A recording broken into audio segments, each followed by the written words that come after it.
இன்றைய மெய்ப்பொருள் காண்பது அறிவு நிகழ்ச்சியில் அச்சு ஊடகங்களில் வந்திருக்கும் செய்திகளின் பின்புலத்தை ஆராய்வோம் வாருங்கள். Charge sheeted persons should not be ministers supreme court. இது என்ன புதுசா உச்ச நீதிமன்றம் தீர்ப்பு ரொம்ப எல்லா பத்திரிகையிலும் தலைப்பு செய்தி. இன்னைக்கு குற்றப்பணியில் உள்ள எம்பிக்களுக்கு அமைச்சர் பதவி தரக்கூடாது. பிரதம அமைச்சரும் முதலமைச்சரும் சேர்ந்து இந்த முடிவு எடுக்கணும்னு சொல்லியிருக்காங்க நீதிமன்றம். அது குறிப்பாக ஒரு 3 விஷயங்கள் சொல்லியிருக்கிறார்கள். ஒன்று, சாதியம் இருக்கக்கூடாது, ஊழல் இருக்கக்கூடாது சொல்லிருக்காங்க, குற்றப்பணி இருக்கக்கூடாது. அது யாரெல்லாம் சேர்ந்து பிரதம அமைச்சரையும் முதல்வரையும் தேர்ந்தெடுக்கிறார்களோ அவர்களுக்கு குற்றப்பணி இருந்தால் அமைச்சர் பதவி தரக்கூடாதுன்னு நீதிமன்றம் சொல்லியிருக்கு. இது சாத்தியமான்னு பார்த்தா ஏறக்குறைய சாத்தியம் தோணுது. உச்ச நீதிமன்றம் அறிவித்திருக்க அந்த அறிவிப்பு, அந்த யோசனை நல்ல யோசனை தான். ஆனா இதை செயல்படுத்துறதுக்கு யாராவது முடியுமான்னு கேட்டா நிச்சயமா முடியாதுங்கிறத வரலாறு. காரணம், இவர்கள் அவர்கள் நம்பியிருக்க வேண்டும், அவர்கள் இவர் நம்பியிருக்க வேண்டும். அதாவது குற்றப்பணி உடையவர்கள் யாரை கூட வச்சுக்காம எந்த அரசியல்வாதியும் கட்சி நடத்த முடியாது, ஆட்சி நடத்த முடியாது. இந்தியாவில் அதுதான் தெளிவான நிலை. இருக்கிற நிலைமை மோசமா இருந்ததுன்னா அதுதான் நிலைமை, அப்படித்தான் இருக்கும், மாற்ற முடியாது என்ற அவநம்பிக்கைவாதம், பெசிமிசமா பேசுறது அப்படி அல்ல. மாற்ற வேண்டும் என்ற முயற்சியில் தான் இந்திய மக்கள் 120 கோடி மக்களுடைய உணர்வுகளை வெளிப்படுத்தி உச்சநீதிமன்றம் இப்படி சொல்லி இருக்கிறது. இதை எப்படி ஒழுங்குபடுத்த போகிறீர்கள் என்ற கேள்விதான் வருது. பாஜக உச்சநீதிமன்றத்தினுடைய உணர்வுகளை ஏற்றுக்கொள்கிறதுன்னு வருது ஆங்கில ஏடுகள்ல.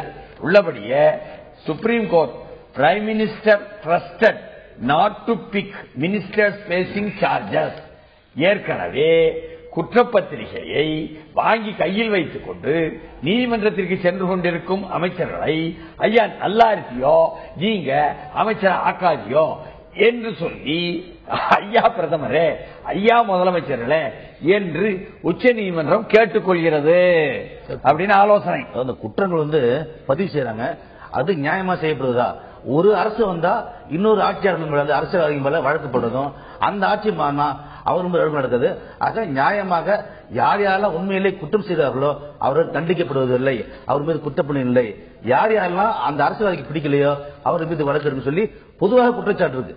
அரசியல்வாதிகள் யாருமே தவறு செய்யாம இருக்க முடியாத மாதிரி சூழ்நிலைகளை மக்களை உருவாக்குறான்னு சொல்றாங்க பல பேர். இந்த வாதம் நியாயமானது. ஏன்னு கேட்டா, cannot bar tainted ministers up to prime minister to take call supreme court. அதாவது இந்தியாவினுடைய தலைமை அமைச்சர் தான் கணக்கு பார்த்து குற்றப்பத்திரிகை யார் மேல தனக்கு வேண்டாத ஆள் மேல இருக்குதுன்னா அவரை எடுத்து வெளிதள்ளிடுவார் போல் இருக்கு. வேண்டிய ஆள் மேல இருக்குதுன்னா வாழ்க வாழ்க உட்காருன்னு சொல்லிக்கிறார் போல் இருக்கு என்று சொன்னா, இவங்க என்ன பட்டியல் போட்டிருக்காங்க கேட்டா, அதாவது வரிசையாக நிதின் கட்கரி, இதெல்லாம் நேற்று ஆங்கில காட்சி ஊடகத்திலயும் வருதுங்க, இப்ப ஆங்கில அச்சு ஊடகத்திலயும் வருதுங்க. என்னன்னு சொன்னா, 4 cases against the transport and shipping minister, including one for criminal intimidation. Nitin Gadkari என்ற இந்த இந்தியாவினுடைய போக்குவரத்து மற்றும் தரைவழி போக்குவரத்து மற்றும் கப்பல் துறை இருக்க, இவர் மீது கடல்வழி போக்குவரத்து, இவர் மீது கப்பல் துறையில் கடல்வழி போக்குவரத்து, இவர் மீது 4 வழக்குகள் இருக்கிறது.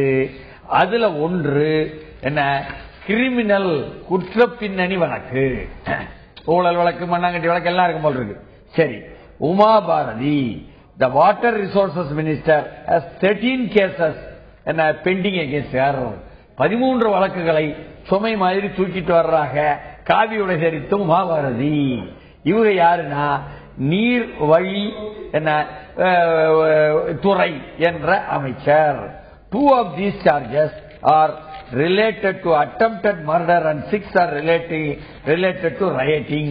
கலவரத்தை ஏற்படுத்தியதாக 6 வழக்குகளும் 2 வழக்குகள் கொலை செய்ய முயற்சி எடுத்தார் என்றும் உமாபாரதி மேல இருக்கு. என்னங்க இது பயங்கரமா இருக்குங்க.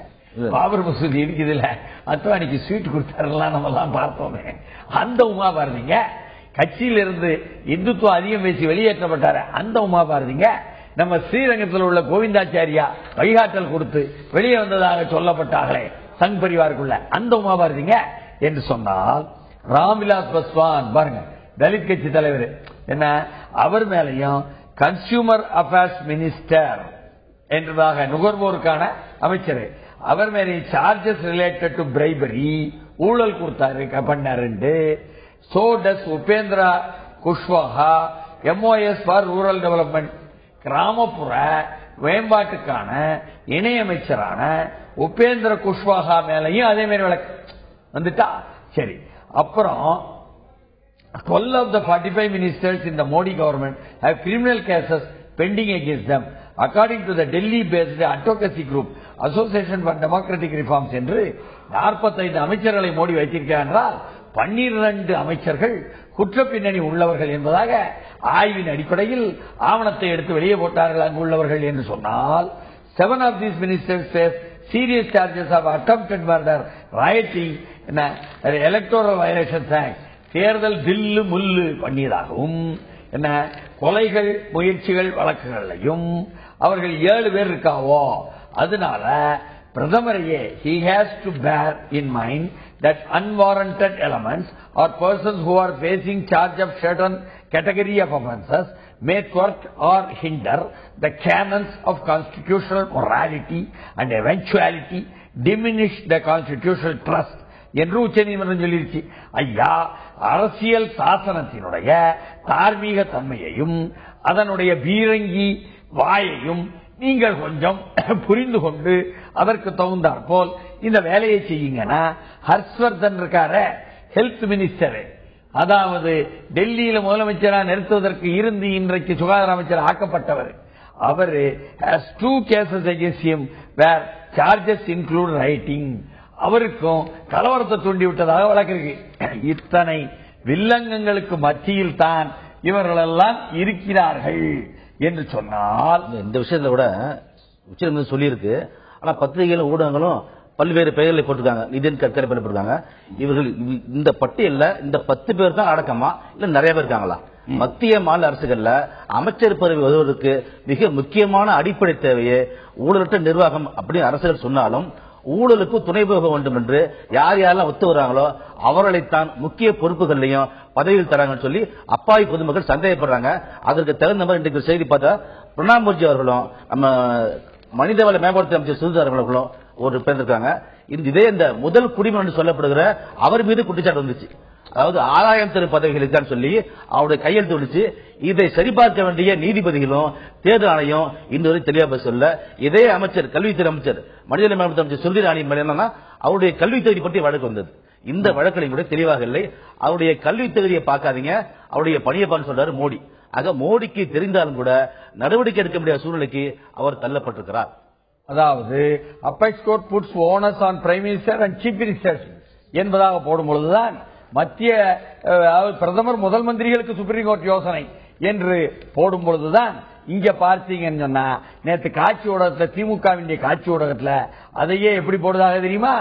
அவங்க இங்க உள்ள முதலமைச்சர் மேல பாருங்க வழக்கு இருக்கு கேளுங்க என்பதாக நேற்று கூட பாருங்க, சொத்து குவிப்பு வழக்கு விசாரணைக்கு தடை விதிக்க கர்நாடக உதயநீதிமன்றம் மறுப்பு, சொத்து குவிப்பு வழக்கில் இறுதி கட்ட வாரத்தை மேல் இழுத்தடிக்க முயற்சி, இறுதி தொகுப்புவாதம் முடிந்ததாக கருதி தீர்ப்புக்கான தேதி அறிவிக்கப்படும். இப்படியெல்லாம் எடுத்து பெங்களூரில் இருந்து எடுத்து முத பக்கமே போட்டு அதை தன் காட்சி ஊடகத்துல காட்டி, பாத்தீங்களா அவை மேல இருக்கு இவிய மேல இருக்குன்னு இங்குள்ள அமைச்சர்கள் எல்லாம் காட்டி, எப்படி முதலமைச்சர் விடுதாக அவை மேல இருக்க என்பதாக சொல்லி, இப்படியாக அப்படியே தமிழ் தாசன்கள் போட்டு அள்ளிட்டாவ அவிய ஆட்சியில் உள்ளவங்களை பத்தி அள்ளுதுக்கிட்டே இந்த குற்றப்பத்திரிகை வழக்கு ஏற்கனவே தீர்ப்பு கொடுக்கப்படாத குற்றப்பத்திரிகையினுடைய வழக்குகள்.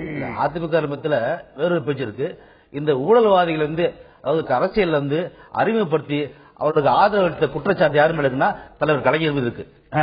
இதே சாதியம் சொல்றோம். நம்ம யாராக இருந்தாலும் தர்மவீரர் காமராஜர் அவர்கள் முதலமைச்சராக இருந்த பொழுது இந்த சாதியை பார்க்க ஊழலை பார்க்கல. அப்போது இருந்த காங்கிரஸ்காரெல்லாம் ஓரளவுக்கு நேர்மையாக இருந்தார்கள். இப்போது உள்ள காங்கிரஸ் மாதிரி கிடையாது. காமராஜருக்கு பிறகு வந்த திராவிட ஆட்சிகள் தான் திட்டமிட்டு, ஏன்னா பல பேர் என்னன்னா அப்போதைய காங்கிரஸ்காரர் வளமாக இருந்தார்கள். திமுக ஆட்சிக்கு வந்த யார் இருந்தாங்கன்னா மிகவும் கஷ்டப்பட்ட இலைகள் இருந்தாங்க. இவரெல்லாம் அரசியலுக்கு வந்த பிறகு இந்த சொத்துக்கள் வழக்கமாக கொடுத்தார்கள். மாட்டினாங்களா மாட்டலையோ, திமுக அதிமுக ஆட்சியில பெரும்பாலான அமைச்சர்கள் மீது இந்த அளவு குற்றச்சாட்டு இருக்குது. அது அந்தந்த அமைச்சர்களுக்கே தெரியும். ஆக இவர்கள் இந்த கலைஞராகட்டும் ஜெயலலிதா இருக்கட்டும் இவர்கள் செய்ய வேண்டிய ஒன்று தான். இந்த நீதிமன்றத்தினுடைய அறிவுறுத்தல குறிப்பாக சொல்லப்பட்டது சாதி வேறுபாடு.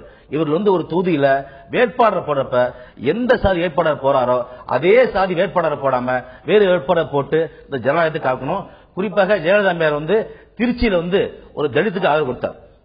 எங்க எம்ஜிஆரோ ஜெயலலிதாவோ அப்படி போட முடியுங்க?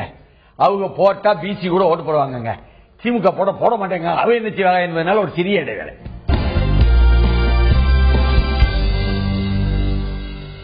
இன்று செங்கொடி நினைவு நாள். செங்கொடி தான் தமிழ் மக்கள் மத்தியில், தமிழ்நாடு மட்டுமல்ல உலக தமிழர்கள் மத்தியில் முழுக்க ஒரு அதிர்ச்சியான, ஒரு அனுதாப அல்லது மரியாதைக்குரிய ஒரு பெயராக ஒரு சிறுமி, இருளர் சமூகத்தைச் சேர்ந்த ஒரு சிறுமி தன்னுடைய சிறு வயதிலேயே அந்த கம்யூன் என்று சொல்கிறார்களே, கூட்டு வாழ்வாதாரம் என்பதாக இருக்கக்கூடிய காஞ்சி மக்கள் மன்றத்திலே வளர்ந்த சிறுமி, அதன் மூலம் ஈழத்தமிழர் பிரச்சனையாலும் சரி, பொது உடைமை பிரச்சனையானாலும் சரி, மக்கள் உழைக்கும் மக்களுக்கானாலும் சரி, இருளரை திரட்டி மே தினம் பேரணிகள் நடத்துவதிலும் சரி, அப்படியே அந்த அந்த கை அசைவு கூட நடனத்தில் நயனம் என்று சொல்லக்கூடிய அதையெல்லாம் செய்யக்கூடிய மிகச்சிறந்த முகமலர்ச்சியுடன் செய்யக்கூடிய ஒரு சிறுமி. அவர்கள் இந்த நாட்டை பார்க்கிறார்கள், நாம் பார்ப்பது போல ஈழத்தமிழர் பிரச்சனையை பார்த்து இயங்குகிறார்.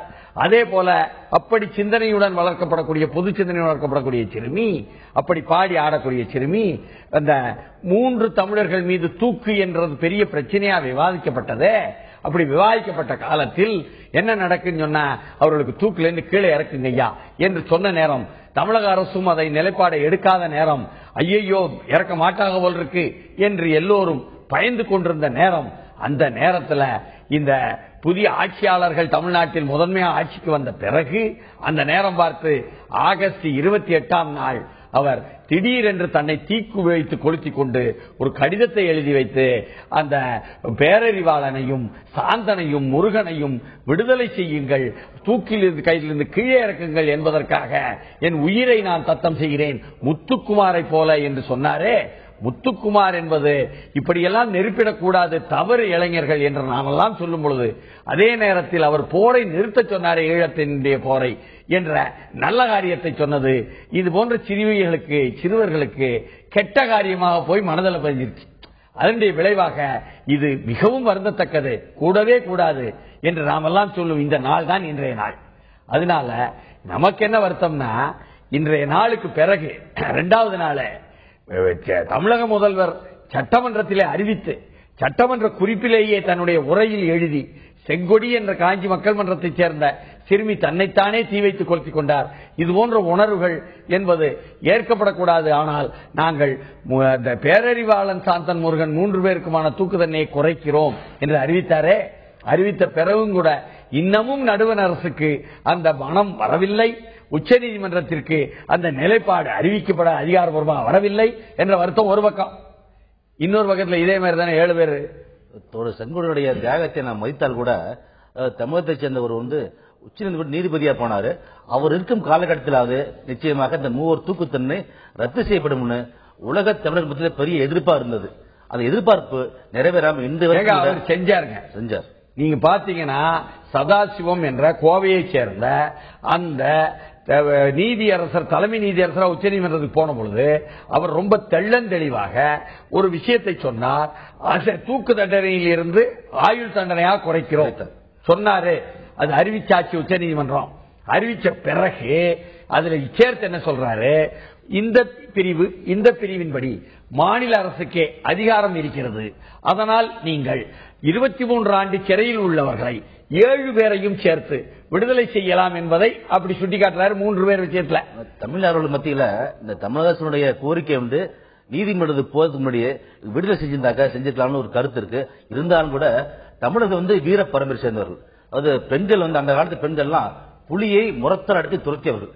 இதே செங்கொடி போடுறவர்கள் ஒரு படத்தை கவுண்ட் சொல்லுவாரு, ஒரு சாட்டை வைத்துக்குவாரு, தன்னைத்தானே எடுத்துக்குவார், ரத்தம் வரும், பிச்சை எடுப்பார், 5-10 போடுவாங்க.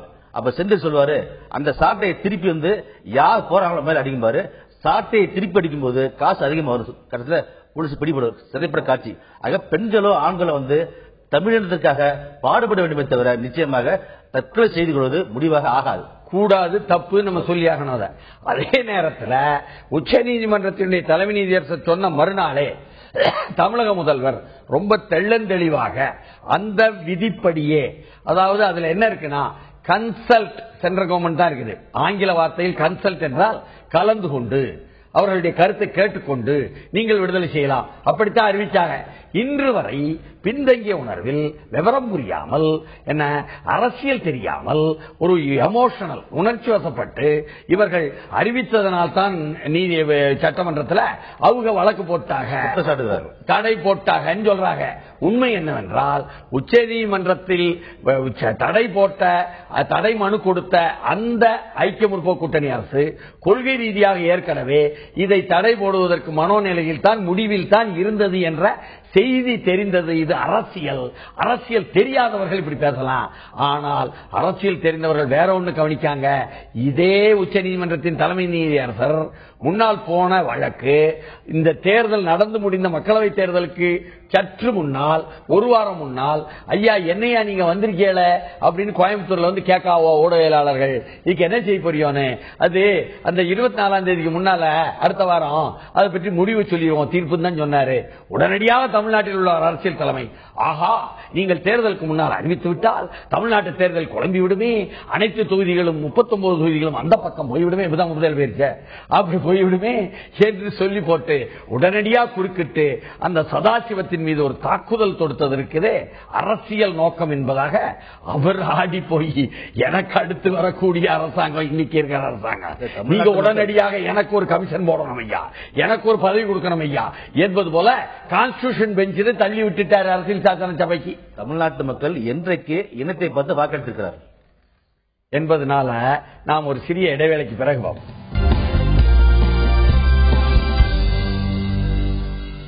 Lankan Tamil Party pins hopes on Modi, seeks his intervention to stop demographic alteration of Tamil provinces என்பதாக Sinhala colonization a great worry for Tamils, bid to change the demography of Tamil areas TNA என்பதாக நேற்று என்ன விஷயம்னா, இலங்கை தமிழர் பிரச்சனையில் இந்திய அரசால் தீர்வு கிடைக்கும் தமிழ் தேசிய கூட்டமைப்பு தலைவர் நம்பிக்கைன்னு போட்டாங்களே. நேற்று கமலாலயம் போயிருக்காங்க. தமிழ்நாடு போய் இந்த தமிழ் தேசிய கூட்டமைப்பு தலைவர்களோட தமிழ் சவுந்தரராஜன், பொன் ராதாகிருஷ்ணன், இலக்கணன் சொல்லி ஏறத்தாழ பாஜகவுடைய தமிழத்தை சேர்ந்த மூத்தவர்கள் அத்தனை பேர் பாதித்தாங்க. அத்தனை பேர் எப்படி சொல்லுவீங்க? அச்சிராஜான்னு ஒரு ஆள் அகில இந்திய செயலாளராக மாறினார்.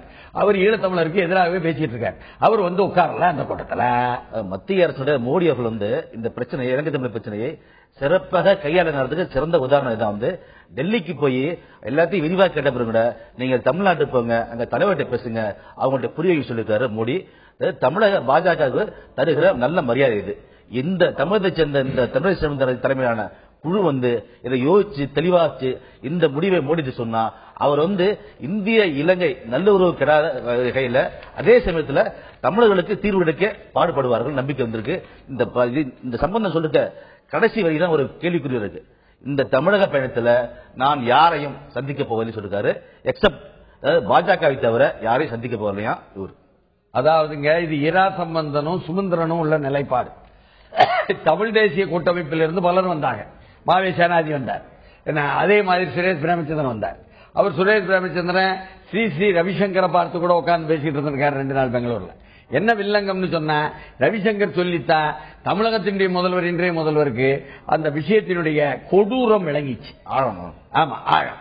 அப்படி பார்க்கும்போது தமிழர்களின் உரிமைகளை நிறைவேற்ற வேண்டும் சம்பந்தம் சொல்லும் பொழுது வடக்கு கிழக்கு மாகாணங்களை ஒருங்கு சேர்க்க வேண்டும் என்ற விஷயத்தை சொல்லி இருக்கிறார். உட்கார்ந்த இடம் பாஜக என்ற அகில இந்தியில் ஆட்சியில் அமர்ந்திருக்கும் பாஜக கட்சி இடம் கமலாலயம். உட்கார்ந்திருக்கும் போது இந்த பக்கம் மத்திய அமைச்சர், அந்த பக்கம் தமிழிசை என்ற மாநில தலைவர் என்ற பாஜக காரங்களை உட்கார வச்சுக்கிட்டு, அப்போ இந்த அளவுக்கு தைரியமா வடக்கையும் கிழக்கையும் சேர்க்கணும் சொன்ன ஒரு கட்டம் அது முன்னேற்றம் தான் இல்லைன்னு சொல்ல இல்லை. ஏனென்றால் 1987ஆம் ஆண்டு ஜெயவர்தனா ராஜீவ் காந்தியினுடைய அந்த ஒப்பந்தத்தில் போட்டிருப்பதை வடக்கையும் கிழக்கையும் இணைச்சி ஒரு தமிழ் ஹோம்லேண்ட், தமிழ் தாயகம் என்பதாக அழைக்கப்பட்டு அதை அங்குள்ள உச்ச நீதிமன்றத்தில் பிரிச்சு விடுன்னு பிரிச்சு விட்டாவோ. பிரிச்சு விட்டதுனாலதான் ஒரு பக்கம் பிள்ளையன், ஒரு பக்கம் விக்னேஸ்வரன். பிள்ளையன் அதுக்கப்புறம் காணாம போக, அவரைய பகுதியும் கருணா வந்து கண்ட்ரோல் எடுக்க என்ற அளவுக்கெல்லாம் நிலைமை போயிட்டு என்ன என்று சொல்லும் பொழுது, இப்ப இரண்டையும் சேர்க்க வேண்டும் என்ற ஏற்பாடு உள்ளபடியே 13வது சட்ட திருத்தம் இவர்கள் பேசுவதற்கும் சரி, அல்லது ஏற்கனவே உள்ள 87 அந்த ஒப்பந்தத்திற்கு கொஞ்சம் உயிர் கொடுப்பது என்பதற்கும் சரி, வருகிறதுன்னு சொன்ன இதை மஹிந்த ராஜபக்சே கும்பல் ஏத்துக்க மாட்டாங்களே, கோத்தபய ராஜபக்சே கும்பல் ஏத்துக்க மாட்டாங்களே. ஏத்துக்கிடாட்டாலும் பரவாயில்ல, மோடி இந்த நிலைப்பாடு எடுத்தாதான் தமிழ்நாட்டு மக்களுடனும் தமிழ்நாட்டு அரசியல் கட்சிகளுடனும் திமுக அதிமுகவினுடைய வாக்குகளை ராஜ்யசபாவில் பெறுவதற்கும் அதிமுக என்ற ஆளுங்கட்சியிலிருந்து தொல்லை எதிர்ப்பு வராமல் அவர்களை அரவணைப்பதற்கும் உதவும் என்று நினைச்சிருக்கலாம். ராஜபக்சே நினைத்தால் கூட அங்கே உள்ள புத்த பிச்சு விட மாட்டாங்களாம். அது அங்கே நினைக்க மாட்டாரு. ஏமுன்னு கேட்டா கோத்தபாய ராஜபக்சே தான் அந்த புத்தபிக்குகளை இயக்கிறாரு என்று சொல்லும் பொழுது வடக்கு கிழக்கு மாகாணங்களில் தமிழர் பகுதியின் இலங்கை அரசு சிங்களவர்களை குடியேற்றியும் ராணுவமயமாக்கியும் செய்வதை பச்சையாக நாங்கெல்லாம் எடுத்து சொன்னோம் பிரதமர்கிட்ட என்ற செய்தியையும், நமக்கு ரகசியமா வந்த செய்தி என்னன்னா, பிரதமர் தான் போய் சென்னையில பாஜக அலுவலகத்தில் உட்கார்ந்து இப்படி ஒரு பிரஸ் ரிலீஸ் கொடுங்கன்னு சொன்னாங்களாம். இது ராஜபக்சேக்கு எதிராக உள்ள காய் நகர்த்தல் தான், சுஷ்மா ஸ்வராஜின் பழைய நிலைப்பாட்டுக்கு எதிராக புதிய ஏற்பாடு தான் என்று சொன்னால், அதே நேரத்தில் உள்ளபடியே இது யாருக்கு லாபம் தேர்தல் அரசியலில் என்ற கேள்வி இன்னொரு பக்கம் வருது.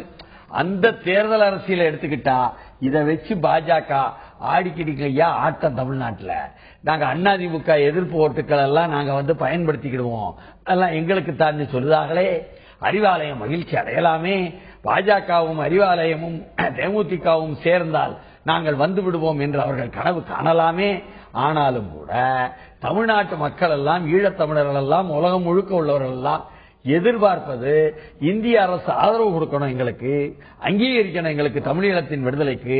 ஆனால் அதற்காக எங்களுக்கு பேசுவதற்கு உள்ளது தமிழக முதல்வர் தான் எதிர்பார்க்க. பாஜக கனவு அவர் விருப்பத்தில் கூடியது, நம்பிக்கை வேறு கனவு வேறு, ரெண்டுமே நடக்கிறான்னு தெரியல. கடவுள் நம்பிக்கையில் முதன்மையுடைய பாஜகவினர் இந்த நம்பிக்கையாக தலைக்க நினைக்கிறாங்க.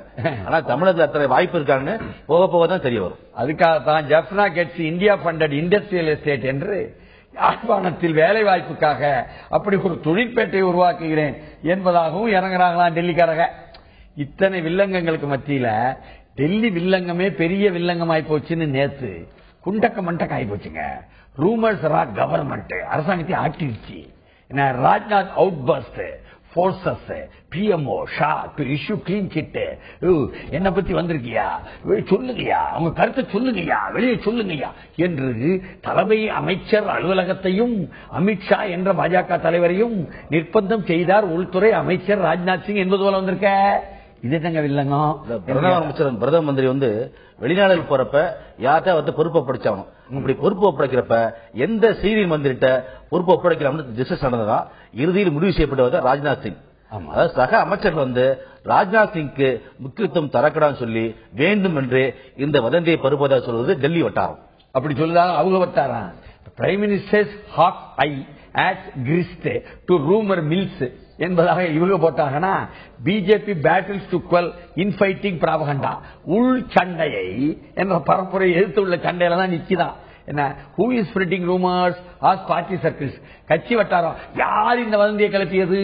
ராஜ்நாத் சிங் மீது என்ன ஊழல் குற்றச்சாட்டு, ராஜ்நாத் சிங் பையன் மீது அதே மாதிரி குற்றச்சாட்டு. ராஜ்நாத் சிங் பையனை கூப்பிட்டு மோடி சத்தம் போட்டு கண்டிச்சு, இந்த மாதிரிலாம் இருக்காத, உனக்கெல்லாம் ஒன்னும் சீட்டு கொடுக்க முடியாது மக்களவைக்கு போப்போ அப்படின்னு சொன்னதாக இதெல்லாம் ஓடிக்கிட்டு இருக்குதான். எத்தனை வாரமா? 2 வாரமா ஓடுதான். என்ன ராஜ்நாத் சிங் சொன்ன பிறகு நமக்கு விளங்குது, இதுவரை வரல. என்ன டினைடு பொலிட்டிக்கல் ரைஸ் 3 முறை மறுக்கப்பட்டாராம். என்ன Rajnath junior biding his time என்பதாகவும் வந்திருக்குது என்று சொன்னால், PMO BJP defend Rajnath and son, Bharatiya Janata கட்சியும் என்ன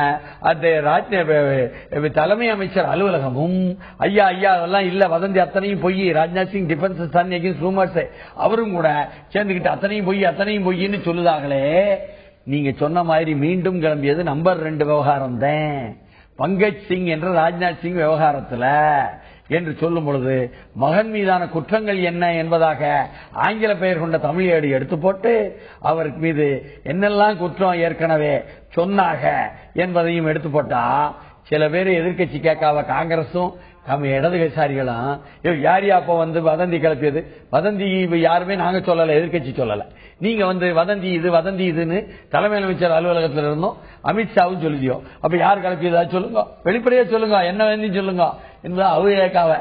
அந்த அளவுக்கு வில்லங்கம் பெருசாயிருச்சுங்கோ, அவதூறு வரப்பு யாருன்னு இடதுசாரி போட்டுட்டாங்கோ என்றால் இதே மாதிரிதான் railway minister son engaged but actor says he is married to her என்று அங்கே கார்த்திக் என்ற சதானந்த கவுடா கர்நாடகாரர் இருக்காரு ரயில்வே அமைச்சர், அவர் பையன் வில்லங்கத்திலையும் இதே மாதிரி railway minister son charge with rape and cheating, ஏமாற்றினார், மோசடி செய்தார் என்பதாகவும் பாலியல் வன்முறை செய்தார் என்பதாகவும் மித்ரியா என்ற அங்க இருக்கக்கூடிய ஒரு மாடல் சினிமா நடிகரானவர் அவங்க கொடுக்கறாங்க குற்றச்சாட்டு புகாரு வந்துருச்சா ஒவ்வொருத்தர் மேலேயா உச்ச நீதிமன்றம் சொன்ன நேரம் பார்த்து.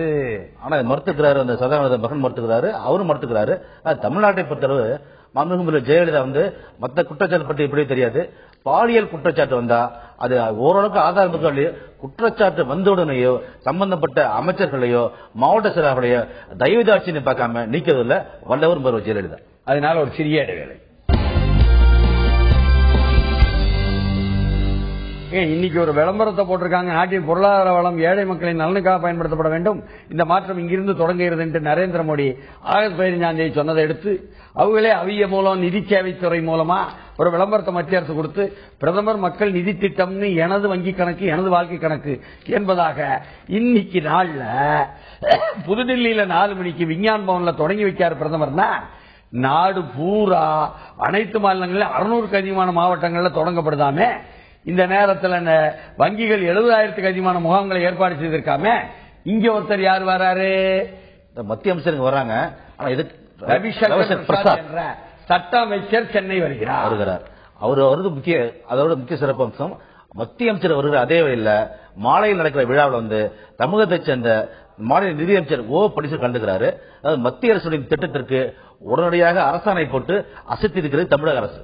அப்படி சொன்னால் Jan Dhan bank target 1 crore account in 2 days என்பதாக நேற்றே ஆங்கில ஏடுகள் வந்தால் இன்றைக்கு தினத்தந்தி மிக தெளிவாக ஒரு தலையங்கத்தை எழுதி பச்சை கொடி காட்டிவிட்டார் என்பதாக எழுதி அவர் ஏற்கனவே ஏழை மக்களுக்கு அனைவருக்கும் வங்கி கணக்கு என்று சொன்னார் என்பதை சுட்டிக்காட்டி ஆகஸ்ட் 15 7,25,000 வங்கி அதிகாரிகளுக்கு இமெயில் அனுப்பியுள்ளார் என்பதையும் சுட்டி, அதே போல ருபே பெயரிலான டெபிட் கார்டும் வழங்கப்படும், ஒவ்வொருத்தருக்கும் ஆதார் எண்ணை அடிப்படையாக கொண்டு வந்துருச்சா இல்லங்க.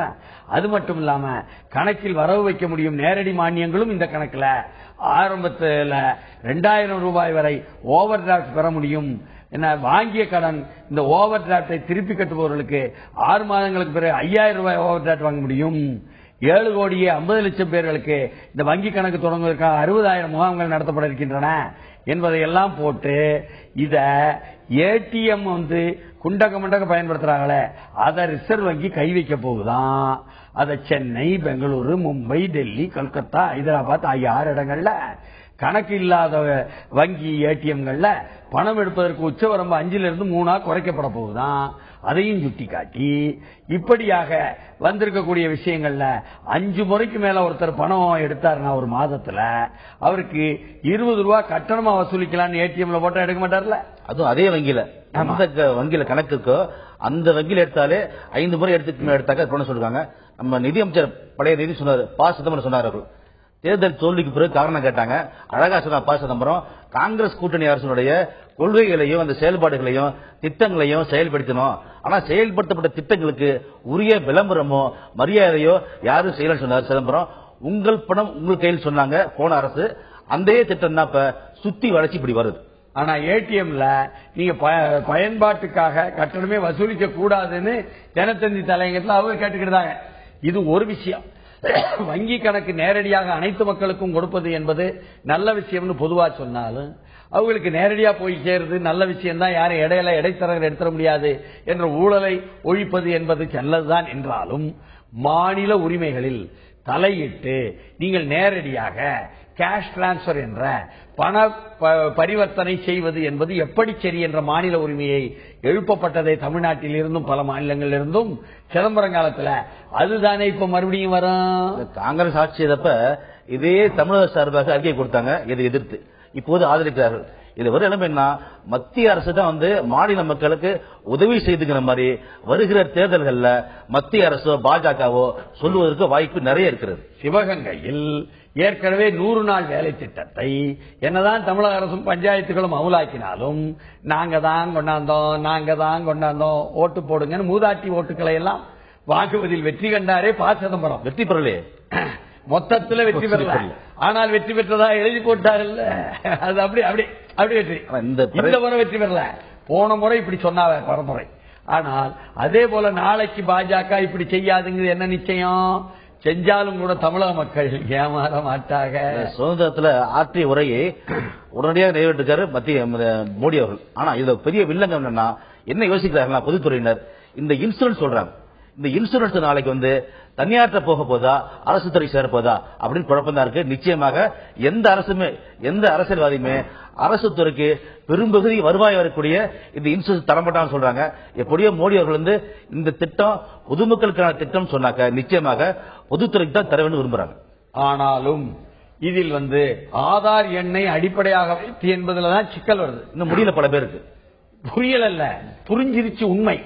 அதாவது உச்சநீதிமன்றம் மிக தெளிவாக உங்களுடைய அந்தரங்க அடையாளங்களை எடுத்து தனியார் கையில் கொடுப்பது பிழை, தனியார் எடுத்து அதை வைத்துக் கொள்வது ஆபத்தானது, அதை பின்வழியாக அமெரிக்காவுக்கு கொடுப்பது என்பது நாட்டு துரோகம் என்ற அடிப்படையில் ஒரு வழிகாட்டலையும் தீர்ப்பையும் கொடுத்த பிறகும் கூட மோடி அரசு இப்படி சுதேசி தன்மை இல்லாமல் விதேசி தன்மையில், பொதுத்துறை அரசு என்ற தன்மை இல்லாமல் தனியார் துறை என்ற லாப நோக்கம் உள்ளவர்கள் கையில் நாட்டு மக்களுடைய தலைவிதியை கொடுப்பது என்பது ஆபத்தானது என்பதை நாம் மீண்டும் வலியுறுத்தி சொல்ல வேண்டியிருக்கிறது. ஏன்னு கேட்டா, இங்க நீங்க வாக்குகளை வாங்குவது என்பது நடக்காதுங்கோ. ஏன்னு கேட்டா, மக்கள் போதுமான அளவு நல்வாழ்வு திட்டங்களை தமிழக அரசால் பெற்றுக் கொண்டிருக்கிறார்கள். அறிவிக்கிறாங்க. இன்னைக்கு அறிவிப்பு வந்திருக்கு. கொடைக்கானல், கும்பகோணம், கரூர் நகராட்சிகளுக்கு பல குடிநீர் திட்டங்களாம். நேற்றைக்கு தஞ்சாவூர் கும்பகோணம் வந்துச்சு. உங்களுக்கு இது போல ஒவ்வொரு நாளுமே ஒவ்வொரு மாவட்டத்தில் மொத்தத்தில் உள்ள திட்டங்கள் சொல்றீங்க. தனிநபர்கள் ரேஷன் அரிசியில தொடங்கி பல்வேறு நலத்திட்டங்கள் நேரடியா வாங்குறாங்க என்பதுதான் இது தனிநபர் நலன் அரசு மூலம் பெறுவது சம்பந்தப்பட்ட விஷயம் என்பதனால அடுத்த ஒரு இடைவேளைக்கு பிறகு பார்ப்போம். நம்ம தமிழ்நாட்டு பணக்காரங்க சட்டவிரோதமா வேலை செஞ்சு மாட்டிக்கிறாங்களே, அவங்க அதிகாரியா இருந்தாலும் பணக்காரங்களா இருந்தாங்கன்னா அத எம்ஏஎம் ஈஸ்ட் அவுட் என்பதாகவும், இயக்குனர் பதவியில் இருந்து எம்ஏஎம் ராமசாமி நீக்கம் என்பதாகவும், Ramasamy out general next takes over Chettinad cement board என்பதாகவும், செட்டிநாடு சிமெண்ட் இயக்குனர் பதவி எம்ஏ ராமசாமி வெளியேற்றம் என்பதாகவும் வந்திருக்கு. என்னன்னா, அவருடைய வளர்ப்பு மகனா ஐயப்பன் அவர்கள் அந்த மகன் தன்னை கண்காணித்ததாக, கேமரா மூலம் கண்காணித்ததாக ஏற்கனவே புகார் தெரிவித்தாராம் எம்ஏஎம் ராமசாமி அவர்கள். அந்த வழக்கு முடிவுக்கு வரல. எப்படியோ பணம், புகழ், பதவி எதுவுமே நிலையில்லைங்கிறது இந்த எம்ஏஎம் ராமசாமி மூலமா தெரிய வருது மக்களுக்கு. இந்த செய்தியை விட நம்ம மக்கள் முக்கியமா எடுத்திருக்கிறாங்க. பல கோடி சொத்துக்களை இழந்தார், சொந்த வீட்டை விட்டு நடிகர் கார்த்திக் வெளியேற சொல்லிருக்காங்க. நடிகர் கார்த்திக், முத்துராமனும் மிகச்சிறந்த நடிகர்கள், சொத்துலாம் சேர்த்தாங்க. ஆனா பெரும்பாலும் நடிகர்கள் தமிழ்நாட்டை தங்கி செல்லுங்கிட்டு அவர்கள் எங்க சம்பாதிச்சாங்களோ அங்க போயிட்டு விட்டாங்க. சென்னை போயிடுவாங்க. நடிகர் கார்த்திக் வெளியேறது முக்கியமா போடுது இந்த செய்தி பத்திரிகை. எப்படியோ இதற்கு பிறகாவது பணம், புகழ் எதுவும் நிரந்தரம் சொல்லி மக்கள்கிட்ட கொள்ளையடிக்காம மக்களுக்கு உகந்த நலனை யார் செய்கிறார்களோ அவர்கள் தான் தலைவர் எம்ஜிஆர் மாதிரி மக்கள் பத்தி நிலையான புகழை பெறுவார்கள்.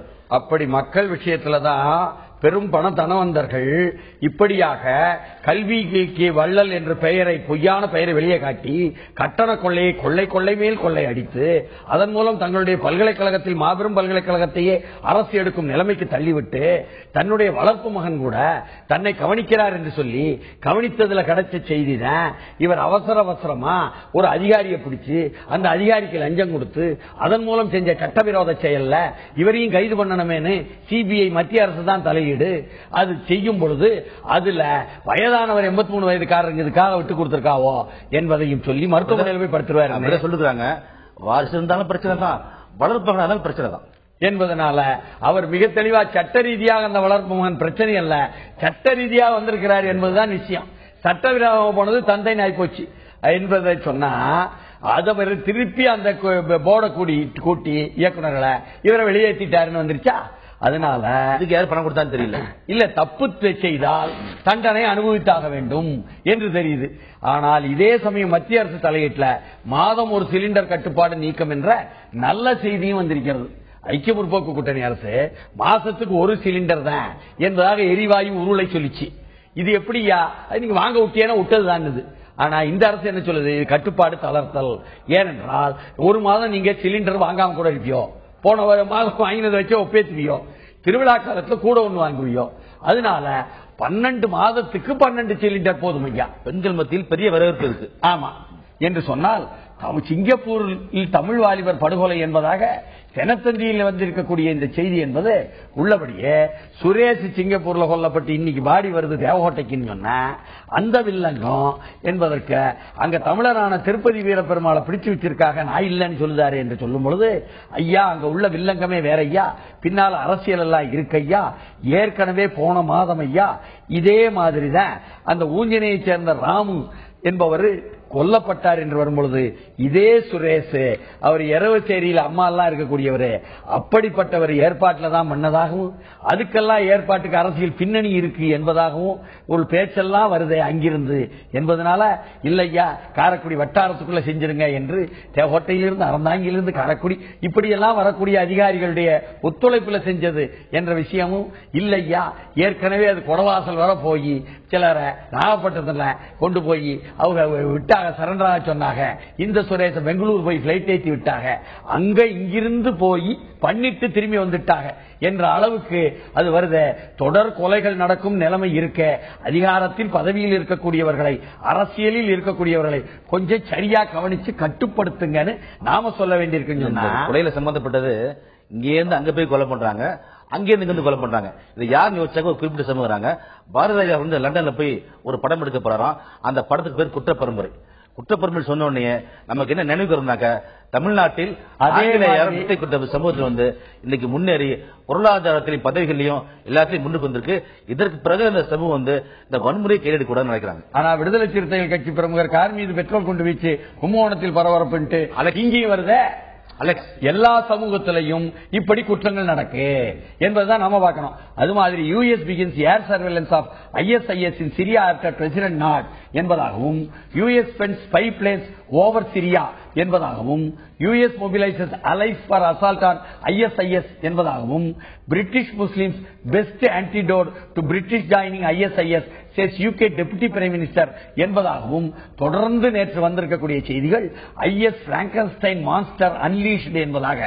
இந்த ISIS யார் யார் இறக்கிவிட்டது, ஏழை இந்திய இளைஞர்களை தீவிரவாத பாதைக்கு இழுக்கும் IS என்பதாகவும், conspiracy theory about US IS connection என்பதாகவும் வரும்பொழுது, இந்த கில்ட் IS மிலிட்டன் அமெரிக்காக்காரர் என்பதும், கல்யாண் என்ற மும்பையில் உள்ள ஒருவர் பிடிபட்டு அங்கு இறந்து போனார் என்பதாகவும் வரும்பொழுது, அமெரிக்கா தான் இதை தூண்டிவிட்டது, அமெரிக்கா தான் ஏற்பாடு செய்து இப்படி பண்ணியது என்பதாக பல்வேறு விஷயங்கள் இன்றைக்கு ஏட்டில் வந்தது மட்டுமல்ல, முந்தா நேற்று பாப்புலர் ஃப்ரண்ட் ஆஃப் இந்தியா நடத்திய இப்தார் மிலான் பாட்டியில கூட சிக்கந்தர் சொல்லி போட்டாரு பச்சை பச்சையா. ஐயா உண்மையில இதெல்லாம் அமெரிக்கா செய்தி, இங்க உள்ளவங்க பூசிக்கிட வேண்டாம் ஐயா, அவங்க ஷியா சன்னிக்குள்ள மோதலை ஏற்படுத்துறதுக்கு இப்படி பண்ணுதாங்க ஐயா என்ற விஷயத்தையும் சொல்லி இருக்காங்க என்பதனால எல்லாத்தையும் உத்து பார்த்து தான் உண்மையை தெரிஞ்சுக்கணும் போல இருக்கு ஐயா என்ற செய்திக்கு மத்தியில் திங்கட்கிழமை மெய்ப்பொருள் காந்த அறிவில் சந்திப்போம். நன்றி.